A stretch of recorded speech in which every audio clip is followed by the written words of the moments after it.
আজ কিন্তু আমরা নতুন চ্যাম্পিয়ন দেখতে পাবো আইপিএলে।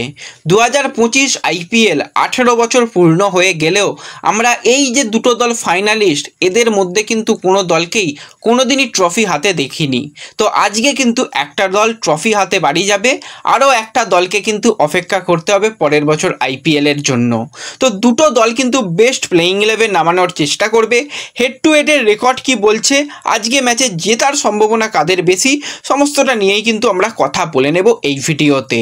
তাই ভিডিও শুরু করার আগে একটাই রিকোয়েস্ট, চ্যানেলে যারা প্রথমবারের জন্য এসেছো মনে করে চ্যানেলটাকে সাবস্ক্রাইব করে নিও, তাহলে প্রিয় দলের খেলার সমস্ত লেটেস্ট আপডেট পেয়ে যাবে। তো আজকে কিন্তু সন্ধ্যা 7:30 থেকে গুজরাটের নরেন্দ্র মোদী স্টেডিয়ামে ফাইনাল ম্যাচটা অনুষ্ঠিত হবে। বৃষ্টির কারণে কিন্তু কলকাতা থেকে ম্যাচটাকে নিয়ে চলে যাওয়া হয়েছে গুজরাটে। এবার কলকাতাতে কত বৃষ্টি হচ্ছে তো আমরা দেখতেই পাচ্ছি, প্রচণ্ড পরিমাণে গরম, বৃষ্টি খুব একটা আর হচ্ছে না। কিন্তু গুজরাটে আমরা দেখেছি যেটা সেকেন্ড এলিমিনেটর ম্যাচ ছিল, সেখানে ভালো রকম বৃষ্টি, তারপর কিন্তু খেলা হয়েছিল। কিন্তু আজকেও একটা তো বৃষ্টির সম্ভাবনা রয়েছে, যাই হোক খেলা হবে এটুকু আমরা বুঝতে পারছি। এবার এই দুটো দল কিন্তু লাস্ট মুখোমুখি হয়েছিল কোয়ালিফায়ার্স 1 যেটা খেলা হয়েছিল, সেখানে অবশ্যই একটা দিন এরকম গিয়েছিল যে পাঞ্জাবে তারা মাত্র 101 রানই করতে পেরেছিল, খুবই খারাপ রেকর্ড, এবং মাত্র 14 ওভারই তারা অল আউট হয়ে যায়।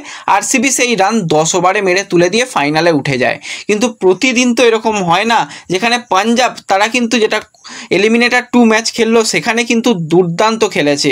203 রান, মুম্বাইয়ের মতন দলের বিরুদ্ধে 200 রান যারা করে কোনোদিনই হারেনি, তাদের বিরুদ্ধে 203 রানের লক্ষ্যমাত্রা চেস করতে নেবে 6 বল বাকি থাকতে ম্যাচ জিতে তারাও ফাইনালিস্ট। এবং শ্রেয়াস আইয়ার জানিয়েছিল আরসিবি ম্যাচ হেরে যাওয়ার পর যে আমরা একটা ম্যাচ হেরেছি, যুদ্ধ নয়। তো এখনও কিন্তু যুদ্ধ বাকি রয়েছে এবং ফাইনাল ম্যাচ কিন্তু একটা হাড্ডাহাড্ডি ম্যাচ হবে।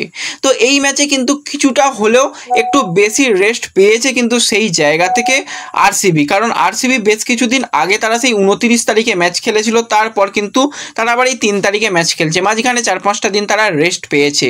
কিন্তু পাঞ্জাব তারা কিন্তু একদমই রেস্ট পায়নি, তারা কিন্তু 1 তারিখে ম্যাচ খেলেছে, মাঝখানে 2 তারিখ একদিন মাঝখানে সময়, তারপরে কিন্তু আবার 3 তারিখে তাদের ম্যাচ খেলতে হচ্ছে।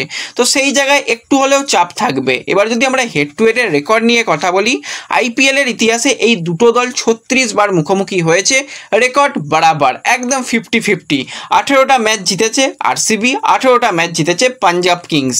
এবং এই সিজনের আমরা কথা বললে প্রথম যেটা ম্যাচ হয়েছিল সেই ম্যাচটা পাঞ্জাব তারা 5 উইকেটে জেতে, পরবর্তী ম্যাচ আরসিবি কিন্তু 7 উইকেটে জেতে, এবং কোয়ালিফায়ার্স 1 কিন্তু আরসিবি 8 উইকেটে জেতে। তো 3 বার মুখোমুখি এবছরে হয়েছিল, সেখানে 2 বার কিন্তু আরসিবি জিতেছে।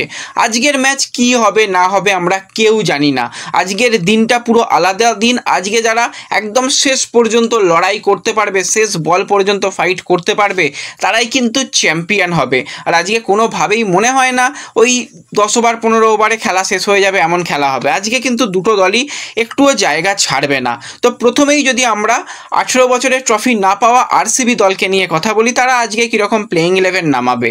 তো সেক্ষেত্রে ওপেনারে অবশ্যই ফিল সল্টের সঙ্গে বিরাট কোহলিকেই আমরা দেখতে পাবো। নাম্বার 3-এ মায়াঙ্ক, নাম্বার 4-এ রাজাত, নাম্বার 5-এ কিন্তু লিভিংস্টন, নাম্বার 6-এ জিতেশ, এবং নাম্বার 7-এ রোমারিও। এই যে 7 নম্বর পর্যন্ত ব্যাটিং করার এবিলিটি রয়েছে কুনাল পান্ডিয়া, সেও ব্যাটিং করতে পারে। 8 নম্বর পর্যন্ত তাদের ব্যাটিং রয়েছে এবং সেখানে দুর্দান্ত বেশ কিছু ব্যাটার রয়েছে। 9-এ কিন্তু ভুবনেশ্বর, 10-এ দয়াল, 11-তে জস, এবং ইম্প্যাক্ট প্লেয়ার হিসাবে কিন্তু শ্রেয়াস শর্মাকে ব্যবহার করা হবে।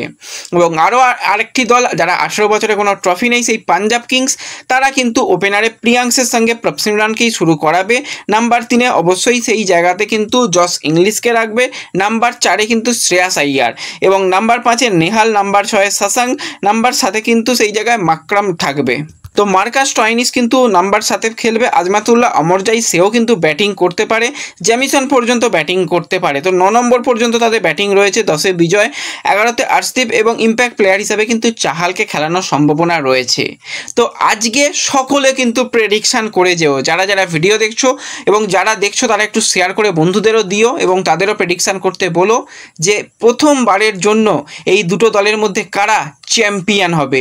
বিরাট কোহলি, যে এখনও পর্যন্ত এতদিন ধরে আরসিবিতে খেলেও, ফাইনাল খেলেও চ্যাম্পিয়ন হতে পারেনি, সেই বিরাট কোহলির অ্যাজ এ ক্যাপ্টেন না হিসাবে খেললো, অ্যাজ এ প্লেয়ার হিসাবে কি ট্রফি জিতবে?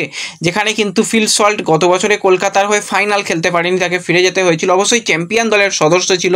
ফিল সল্ট কি নিজের হাতে ট্রফি তুলে দিতে পারবে? রাজাত পাতিদারের ক্যাপ্টেনশিপ কি পারবে? নাকি Shreyas Iyer last year champion player, champion captain আরও একবার তার পাঞ্জাব কিংসকে চ্যাম্পিয়ন করতে পারবে? সকলে কমেন্টে জানিও। তো আমি কিন্তু কিছুটা হলেও মনে হচ্ছে যেন আরসিবি হয়তো বা ম্যাচ জিততে পারে, কিন্তু আরসিবি যে কোনো মুহূর্তে যোগ করে দিতে পারে, তাদের ভরসা করা যায় না। সেই জায়গায় পাঞ্জাব অনেকটা ভরসামান দল। তো দুটো দলকেই 50-50 রাখছি, যেটা হবে দেখা যাবে। এবং অবশ্যই আমরা নতুন চ্যাম্পিয়ন দলকে দেখতে পাবো, সেটা তো খুবই ভালো লাগছে। শ্রেয়াসের আন্ডারে আরও একবার চ্যাম্পিয়ন হওয়ার তো সুযোগ থাকবে। শ্রেয়াস চেষ্টা করবে চ্যাম্পিয়ন করার পাঞ্জাবকে প্রথমবারের জন্য, এবং তার অ্যাজ এ ক্যাপ্টেন হিসাবে কিন্তু এটা তৃতীয় ফাইনালিস্ট দল, এবং সেই দলকে অবশ্যই চ্যাম্পিয়ন করার তো চেষ্টা চালাবেই।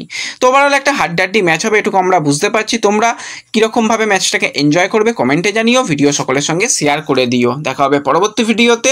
ধন্যবাদ।